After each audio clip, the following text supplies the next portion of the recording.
सर्वांना नमस्कार. रुद्रदामिनी love स्टोरीचे 59 episode यापूर्वीच अपलोड केलेले आहेत. कृपया ते सर्व एपिसोड ऐकण्यासाठी आपल्या चॅनलला भेट द्यावी. आता विशालनं पद्मिनीला बाथरूममधून उचलून आणली. तिच्या शरीराभोवती फक्त साडी गुंडाळली होती. त्यानं तिला बेडवर ठेवली आणि त्याच्या खांद्याचा तिच्या छातीला स्पर्श झाला. तशा तिच्या शरीरात ठिणग्या पडू लागल्या आणि आता विशालने तिचे पाठीवरचे सगळे केस पुढे घेतले आणि तिच्या छातीवर सोडले आणि त्याच्या हाताचा स्पर्श तिच्या गालाला झाला आणि तिने डोळे झाकून घेतले. आणि आता विशाल तिच्या बंद डोळ्यात बघून तिथेच बसला आणि आता मात्र तो स्वतःवर कंट्रोल करू शकत नव्हता. त्यानं ठरवलं की आता काहीही झालं तरी तिच्याशी बोलायचं म्हणजे बोलायचं. ही वेळ नव्हती खरं तर तिच्याशी बोलायची, कारण ती लाजून चूर झाली होती अगोदरच. तिला वाटलं तो बाहेर गेला असेल, पण त्यानं तिचा हात पकडला. तसे तिने दचकून डोळे उघडले आणि तिने त्याच्या डोळ्यात पाहिलं. दोघांची नजरानजर झाली आणि तिने लाजून नजर खाली झुकवली. विशालने तिचा हात आवेगानं दाबला आणि म्हणाला, पल्लवी पल्लवी मला तुला काहीतरी सांगायचे. तो जसजसा तिचा हात दाबत होता तसतसं तिच्या अंगामध्ये सळसळ होत होती. ती तिचा एक पाय दुसऱ्या पायावर घासून तिच्या भावना कंट्रोल करत होती आणि आता तिच्या घशाला कोरड पडायला लागली होती आणि तिने चटकन त्याच्या हातातून हात सोडवून घेतला आणि उगीचच तो हात अस्वस्थपणे मानेवर फिरवत राहिली. आणि तेव्हा कुठे तिच्या शरीरात लागलेला करंट बंद झाला. पण ती वाट बघत होती तो काय बोलतोय त्याची. तिने हात सोडवून घेतला आणि बाजूला बघत म्हणाली, मला कपडे घालायचे आहेत. आणि विशाल आता थोडा गप्प बसला. त्याला वाटलं माझी चूक तर नाही ना झाली तिचा हात हातात घेऊन. आणि तो तिला म्हणाला, सॉरी, ते मी चुकून, आणि तिथून निघाला. इतक्यात पद्मिनी म्हणाली, साहेब. आणि विशालनं वळून पाठीमागे पाहिलं. विशालला वाटलं आता ती त्याला थांबा म्हणेल, तुम्हाला काय बोलायचं आहे ते बोला असं म्हणेल. पण ती म्हणाली, साहेब बाहेर गेल्यावर दरवाजा बंद करून घ्या. आणि विशाल म्हणाला, हो. आणि तो बाहेर गेला, दरवाजा लावून घेतला. आता पद्मिनीनं मुद्दाम त्याला बाहेर पाठवला, कारण तिला गेटचा आवाज आला होता आणि कोणीतरी घराच्या दिशेनं येते हे तिनं ओळखलं होतं. आणि जर तो तिला आय लव्ह यू म्हणाला असता किंवा दुसरं काही बोलला असता तर दोघांच्याही भावना आता कंट्रोल झाल्या नसत्या. आणि कुणी जर त्यांना या अवस्थेत पाहिलं असतं तर, कारण घरही उघडं होतं आणि बेडरूमही उघडी होती. आणि पद्मिनी मनात म्हणाली, साहेब तुम्हाला काय बोलायचे हे मला माहीत नाही, पण तुमची वेळ मात्र चुकत होती. आता विशाल हॉलमध्ये जाऊन विचार करत होता, माझं चुकलं की काय तिचा हात हातात घेऊन. हे मी नको करायला हवं होतं. तिला आवडलं नाही बहुतेक, म्हणून तिने मला बाहेर पाठवलं. शी, माझ्याकडून सतत चुका का होत आहेत असा तो विचार करत होता. आणि पद्मिनीचा अंदाज खरा ठरला.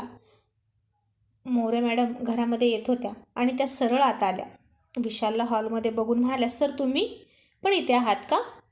तसा विशाल दचकला आणि तिला म्हणाला, मोरे मॅडम तुम्ही? ती म्हणाली, अहो साहेब, तुम्हीच तर ड्युटी लावली नाही तर विसरलात का? तुम्हीच मला सांगितलं की तुमची पुढची ऑर्डर येईपर्यंत मी इथेच यायचं रोज. 9 वाजून गेले ना सर, म्हणून मी आले. आणि विशाल म्हणाला, अरे हो, बरं झालं तुम्ही आला.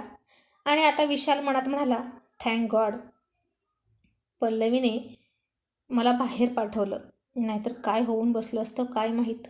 दरवाजा उघडा होता आणि मोरे मॅडम सरळ आत आल्या असत्या, किंवा पल्लवीची शेजारीनसुद्धा येऊ शकली असती. मी हा विचार केला नाही की ही वेळ योग्य नाहीच हे सगळं बोलण्यासाठी. पण पल्लवी समोर आली आणि ती जवळ असली की मला काय होतं काय माहीत, मी सगळं विसरून जातो असा तो विचार करत होता. आणि आता पद्मिनीने बाहेर हाक मारली आणि म्हणाली, मोरे मॅडम जरा आत येता का? मोरे मॅडम आत गेल्या आणि पद्मिनीनं त्यांच्याकडून तिच्या कपाटातलं त्या गुलाबी साडीला मॅच होईल असं ब्लाऊज मागून घेतलं आणि पद्मिनीनं ती सुंदर अशी साडी परिधान केली. वाव, किती गोड दिसत होती ती त्या साडीत. अतिशय सुंदर, जसं काय ती साडी तिच्यासाठीच बनली होती. आणि मोरे मॅडम म्हणाल्या, वा, काय सुंदर साडी आहे. कोणी घेतली, कुठून घेतली? आणि पद्मिनी म्हणाली, माझ्या बर्थडेला गिफ्ट आली आहे. आणि मोरे मॅडम साडीचं कौतुक करत बाहेर गेल्या. आता पद्मिनी पूर्ण तयार झाली होती. तिने तिच्या केसांची वेणी घातली, ओठांना लिपस्टिकसुद्धा लावली आणि तिचं लक्ष नाश्त्याकडे गेलं आणि मनात म्हणाली, बहुतेक साहेब दोघांसाठी नाश्ता घेऊन आले होते. त्यांनी स्वतः बनवलं की काय हे सगळं? त्यांना भूक लागली असेल बहुतेक. आणि ती म्हणाली, साहेब जरा आत येता का? तशी तिची हाक ऐकून विशाल घाबरला आणि आत जाऊ की नको असा तो विचार करू लागला आणि तिथेच घुटमळत राहिला दरवाजाच्या बाहेर. पद्मिनी पुन्हा म्हणाली, अहो आत येताय ना? तसा तो आत गेला आणि खाली बघून म्हणाला, काय झालं पल्लवी, तुला काही हवं आहे का? ती म्हणाली, हो. आता तो तिच्याकडे बघतच नव्हता. त्याला लाज वाटत होती स्वतःची आणि तिच्या नजरेला नजर मिळवायची. तो म्हणाला, काय हवंय तुला सांग. आणि ती म्हणाली, तुमची नजर. आणि त्यानं चकित होऊन तिच्याकडे पाहिलं आणि पुन्हा स्वतःला विसरून गेला. तिला त्या गुलाबी साडीत बघून किती सुंदर दिसत होती ती त्या साडीत. आता तिची नजरच काढावी असं वाटत होतं त्याला. तिची खूप स्तुती करावी असं त्याला वाटत होतं. त्याचे सगळे शब्द अगदी त्याच्या ओठांवर येऊन थांबले होते आणि वाट बघत होते त्यानं परमिशन देण्याची. पण त्यानं एक चूक केली आहे मगाशी तिचा हात पकडून आणि म्हणून तो आता धजवत नव्हता तिचं कौतुक करायला. मगाशी त्यानं तसं केलं नसतं तर कदाचित आता एक मैत्रीण म्हणून त्यानं तिचं खूप कौतुक केलं असतं. आणि आता त्यानं त्याच्या सगळ्या भावना आणि त्याचे सगळे शब्द तोंडाला कुलूप लावून बंद करून ठेवले. आणि त्याची अवघडलेली अवस्था तिने ओळखली आणि तीच हसून म्हणाली, साहेब भूक लागली, नाश्ता पाहिजे. आणि विशाल म्हणाला, अरे हो, मी विसरलोच, आत्ता आणतो. पण कॉफी तर थंड झाली, मी पुन्हा गरम करून आणतो, असं तो म्हणाला. इतक्यात तीच त्याला म्हणाली, साहेब राहू द्या, मलाच किचनपर्यंत घेऊन चला, मी काहीतरी बनवते. तो म्हणाला, अगं तू कसं बनवणार? तुला तर किचनपुढे उभा तरी राहता येतं का? ती म्हणाली, साहेब मला पाय नाहीत पण हात आहेत ना. आणि पाय जाण्याच्या अगोदर जे सगळं शिकून घेतलं ते लक्षात ठेवायला बुद्धीसुद्धा आहे माझ्याकडे. आणि विशाल खजील होत म्हणाला, सॉरी अगं, मला तसं म्हणायचं नव्हतं. ती म्हणाली, तुम्ही सॉरी का म्हणताय? It's okay. तुम्हाला प्रश्न पडणं साहजिक आहे, पण तुम्ही मला घेऊन तरी चला आणि मी मागील त्या वस्तू द्या मला, मग बघा मी काय करते. आणि मग तुमच्या प्रश्नांची उत्तरं तुम्हाला आपोआप मिळतील. मग त्याने तिला व्हील चेअरवर बसवली आणि किचनमध्ये घेऊन गेला. मोरे मॅडमना विशाल म्हणाला, तुम्ही बाहेर बसू शकता, मी आहे तोपर्यंत. मी गेलो की तुम्ही आत या.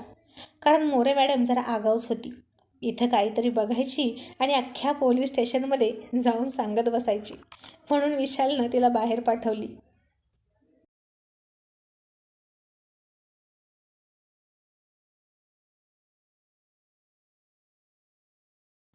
मग पल्लवी म्हणाली, साहेब फ्रीजमध्ये निवडून ठेवलेली मेथी असेल ती घ्या जरा.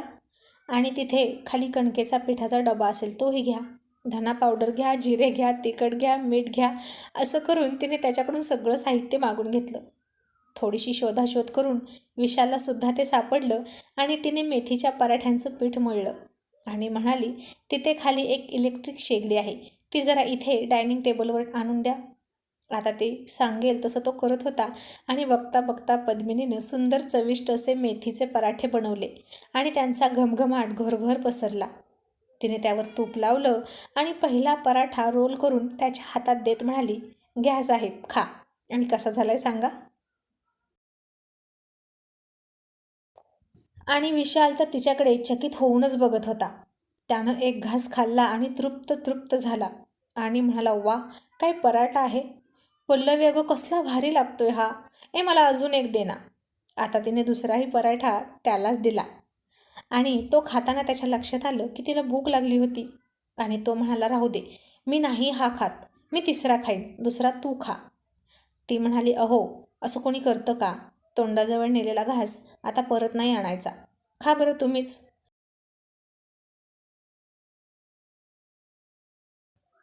तो म्हणाला, नको, तुला भूक लागली आहे ना, मीच कसा हावरटासारखा खाऊ? ती म्हणाली, साहेब पराठे गरम गरमच छान लागतात आणि माझे हात खराब झाले आहेत ना. मग तो थंड करूनच खाल्ला जाणार ना, त्यापेक्षा तुम्हीच गरम गरम खा. आता तिच्या मोकळ्या बोलण्यामुळे त्याचं मघाचं अवघडलेपण दूर झालं होतं आणि तो म्हणाला, ठीक आहे, तुझे हात भरलेत ना, मग तू आ कर, मी तुला भरवतो. असं म्हणून त्याने पराठा तिच्या तोंडाजवळ नेला आणि तिने पुन्हा थोडा वेळ त्याच्याकडे पाहिलं आणि ती तोंड उघडतच नव्हती. त्याला पुन्हा वाटलं की आपली चूक झाली, म्हणून त्याने सॉरी म्हणून तो पराठा मागे घेतला आणि तिने तोंड उघडलं आणि त्यानं पुन्हा हसून तिच्या तोंडात पराठा घातला आणि तो अख्खा पराठा त्यानं तिला चारला. मग पुढचा पराठा त्यानं एक घास आणि तिने एक घास असा दोघांनी खाल्ला आणि अशा प्रकारे दोघांनीही सगळं पराठ्याचं पीठ संपेपर्यंत पोटभर पराठे खाल्ले. आणि तो म्हणाला, वा पल्लवी, खूप तृप्त तृप्त वाटतंय. असे पराठे ना मी अख्ख्या आयुष्यात खाल्ले नाहीत अगं. माझं मन अजूनसुद्धा भरलं नाही. ती म्हणाली, हरकत नाही, उद्या पण बनवेल मी, पण मेथी संपली ना साहेब. विशाल म्हणाला, हरकत नाही, मी मेथी घेऊन येईन येताना. आणि दोघेही हसले. आणि मग ती म्हणाली, साहेब तुम्ही काहीतरी विसरताय. तो म्हणाला, काय? ती म्हणाली, पराठ्यांचं तर कौतुक केलं तुम्ही, पण जे कौतुक मला तुमच्या डोळ्यात दिसतंय ते अजून तुम्ही बोलून दाखवलेलं नाही. आणि हे मी हक्काने म्हणते बरं का, मैत्रीच्या हक्कानं. मग तोही म्हणाला, अगं पण काय, बोल तरी.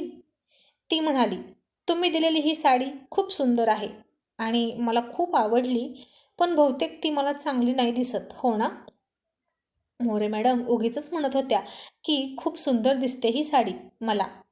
आणि विशाल म्हणाला, असं का म्हणतेस? मोरे मॅडम बरोबरच बोलत होत्या, ही साडी खरंच खूप सुंदर दिसते तुला. आणि तुला माहीत आहे का, 5-6 दुकानं फिरलो तेव्हा कुठे ही साडी पसंत पडली मला. आणि त्या दुकानात साडी पाहूनच समजलं की त्या साडीत तू कशी दिसशील. आणि त्या दिवशी नाही का, ज्या दिवशी मी आलो आणि तू केस वाळवत होतीस उन्हात, तेव्हा मी तुला एका गुलाबी साडीत पाहिलं होतं, म्हणून हाच रंग मी तुझ्यासाठी निवडला. आता बोलता बोलता विशाल साहेब मनातलं सगळं बोलून गेले होते. आणि पद्मिनी तिचं हसू दाबत म्हणाली, साहेब तुम्ही दामिनीसाठी कधी साडी आणली होती का हो, इतकं फिरून? आणि विशाल आता गप्प बसला आणि जीभ चाहून मनात म्हणाला, कंट्रोल विशाल, कंट्रोल.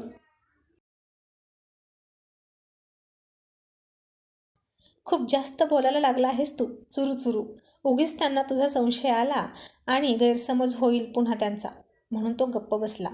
आणि आता दोघेही गप्प बसले आणि इतक्यात मोरे मॅडमही आत आल्या आणि म्हणाल्या, मला मोबाईल चार्जिंगला लावायचा होता. पद्मिनी म्हणाली, हरकत नाही, तिथे लावा ना.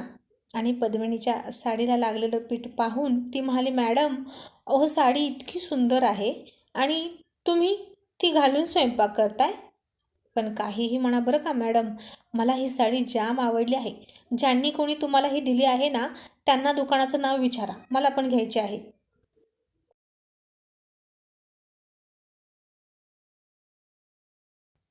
आणि आणखीन एक सांगू का तुम्हाला, या साडीवर तुम्ही गजरा घातला असता ना, तर वा वा, काय अप्रतिम दिसला असता तुम्ही, अगदी सिनेमातली हिरोईन, हो ना साहेब?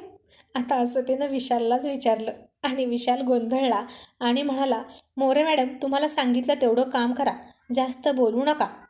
आता मोरे मॅडम गप्प बसल्या आणि थोड्या वेळानं म्हणाल्या, साहेब मी तर कौतुकच करत होते ना. आता ती साडी आहेच इतकी सुंदर आणि मॅडमही आहेतच इतक्या सुंदर, तर कोणीही बोलणारच की, हो की नाही हो मॅडम?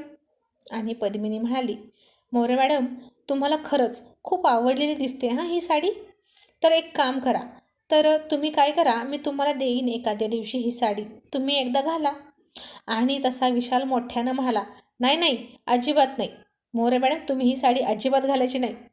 पद्मिनी हसू दाबत म्हणाली, का, काय झालं साहेब? विशाल म्हणाला, नाही म्हणजे कशाला ना उगीचच दुसऱ्याचं घालायचं. मोरे मॅडम म्हणाल्या, अहो साहेब आमच्यात चालतं एवढं बायकांमध्ये. मी ना माझ्या बहिणीच्या साड्या घालते कधीतरी, पण आता ड्युटीमुळे सतत युनिफॉर्मच घालावा लागतो, मग साडी घालताच येत नाही. मॅडम तुम्ही द्याल खरंच मला साडी? मी एक दिवशी घालून येईन. पद्मिनी म्हणाली, हो नक्की देईन. तसा विशाल पुन्हा मोठे डोळे करून म्हणाला, मोरे मॅडम ड्युटीवर असताना युनिफॉर्ममध्येच यायचं. खबरदार जर साडी घालून आलात तर. आणि ही साडी तर नाहीच नाही घालायची. आता मोरे मॅडमना तर समजतच नव्हतं की साहेबांचा नक्की काय प्रॉब्लेम आहे. आणि विशाल तिला म्हणाला, तुम्हाला खरंच आवडली ना साडी, तर मोरे मॅडम तुम्हाला मी दुकानाचं नाव सांगतो, त्या दुकानात जा आणि घेऊन या साडी. पण ही साडी तुम्ही घालायची नाही, ही फक्त पल्लवीसाठीच आहे. आणि मोरे मॅडम म्हणाल्या, म्हणजे साहेब ही साडी तुम्ही दिली यांना? आता विशाल कात्रीत सापडला आणि म्हणाला, नाही नाही, मी नाही, पल्लवीचा जो भाऊ आहे ना रुद्र, त्यानं आणलेली आहे. आणि त्यानं मला दुकानाचा पत्ता सांगितला. म्हणजे आम्ही दोघं सोबतच गेलो होतो, म्हणून मला माहीत आहे त्या दुकानाचं नाव. तर मी तुम्हाला त्या दुकानाचं नाव सांगतो आणि तुम्ही तिथून जाऊन ती साडी घेऊन या आणि घाला, पण इथे मागत बसू नका. आणि मोरे मॅडम म्हणाल्या, मॅडमच्या भावाची चॉईस एकदम खास आहे बरं का. म्हणजे नक्कीच ते सुद्धा खास असतील. आता जे कौतुक विशालचं व्हायला हवं होतं ते रुद्रचं होत होतं. आणि रुद्रचं कौतुक ऐकून विशाल आवाज वाढवून म्हणाला, तुम्ही नुसत्या चौकशा करू नका, जा आणि बाहेर थांबा, नाहीतर मोरे मॅडम सीएल लावू का तुमची? आणि मोरे मॅडम साहेबांचा वाढलेला आवाज ऐकून घाबरून बाहेर पळाल्या. आणि आता पद्मिनी खूप हसत होती. विशालनं तिच्याकडे थोडं चिडून पाहिलं आणि तिची खुर्ची घेऊन पुन्हा बेडरूममध्ये गेला. आणि पद्मिनी हसत हसत म्हणाली, साहेब तुमच्या मोरे मॅडम भन्नाट आहेत बरं का. आणि विशाल म्हणाला, मोरे मॅडम भन्नाट तर आहेतच, पण त्यांच्यापेक्षा तू अति भन्नाट आहेस. काय गरज होती त्यांना साडी देते म्हणायची? किती कौतुक करत होत्या त्या. मला तर असं वाटलं की तुला नजर लागते की काय त्यांची. ती म्हणाली, का दिली तर काय होतंय साडी? विशाल तिच्याकडे बघून म्हणाला, मला चालणार नाही. ती साडी फक्त आणि फक्त तूच घालायचीस. अगदी दामिनीनं सुद्धा ती घालायची नाही. आणि पद्मिनी म्हणाली, का साहेब असं का? विशाल म्हणाला, कारण काही गोष्टी ज्याच्या त्यालाच शोभून दिसतात आणि ही साडी खरंच तुला खूप शोभून दिसते. आणि ती त्याच्याकडे बघून म्हणाली, का साहेब तुम्हाला असं का वाटतं की ही साडी फक्त मलाच शोभून दिसते? आता पद्मिनीला त्याला जे प्रश्न विचारायचे होते ते ती विचारत होती. आणि तिच्या डोळ्यात डोळे घालून पुढं म्हणाला, बिकॉज आय लव. आणि आता पद्मिनीला तर वाटलं होतं की तो वेगळंच काहीतरी म्हणेल, म्हणून तिने डोळे मिटून घेतले. आणि तो म्हणाला, because I love this sari. असं म्हणून त्यानं तिथला गुलाबाचा बुके तिच्या हातात दिला आणि म्हणाला, रात्री तुझा फोन घेतला नाही आणि तुला फोन केला नाही आणि घरीही आलो नाही त्याबद्दल सॉरी. आणि खरंच आजचंही मी काही नाही सांगू शकत, पण प्रयत्न करेन येण्याचा. तुला काय वाटतं, मी प्रयत्न करावा की नाही इकडे येण्याचा? आणि ती लाजून हसत लगेच म्हणाली, हो करा प्रयत्न. आता विशालाही हसला आणि म्हणाला, मग वाट बघ, मी नक्की येतो, टेक केअर. असं म्हणून खुश होऊन शिट्टी वाजवतच शिट्टीवर तो गाणं म्हणत होता, धीरे धीरे से मेरी जिंदगी में आना, धीरे धीरे से दिल को चुराना. आता तो बाहेर गेला आणि ते सगळं ऐकून इकडे पद्मिनी खूप खूप लाजत होती.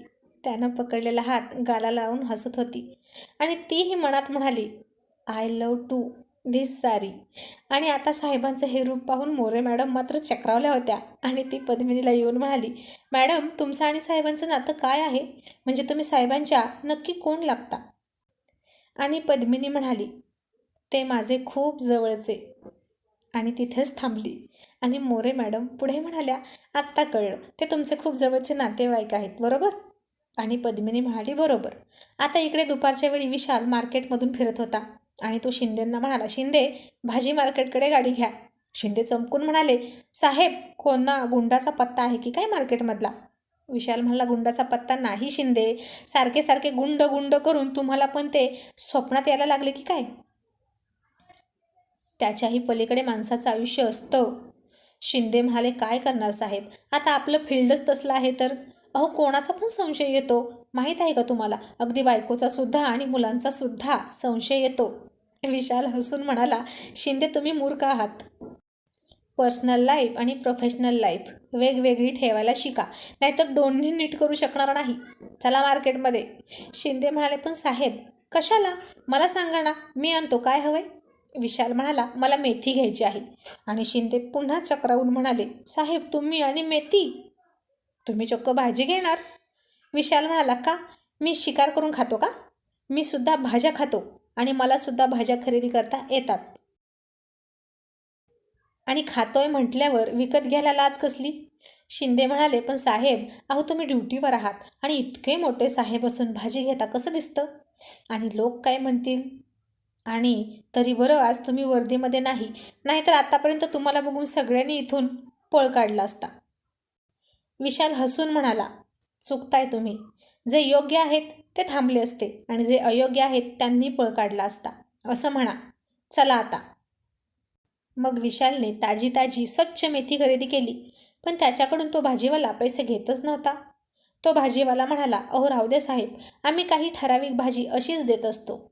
पण विशालने जबरदस्ती पैसे दिले आणि त्याच्या लक्षात आलं की इथं जे पोलीस कर्मचारी भाजी घ्यायला येतात ते पोलीस असल्याचा फायदा घेऊन बहुतेक पैसे देत नसावेत. आणि आता असे कोण कोण आहेत ते शोधा, लिस्ट करून मला द्या, असं विशालनं शिंदेला सांगितलं. आणि शिंदे घाबरून म्हणाले, मेले आता ते सगळे. फुकट भाजी खात आहेत काय? आता अग्निहोत्री साहेब, त्यांनी जितकी भाजी फुकट खाल्ली तितकी वसूल करणार, ती सुद्धा व्याजासहित.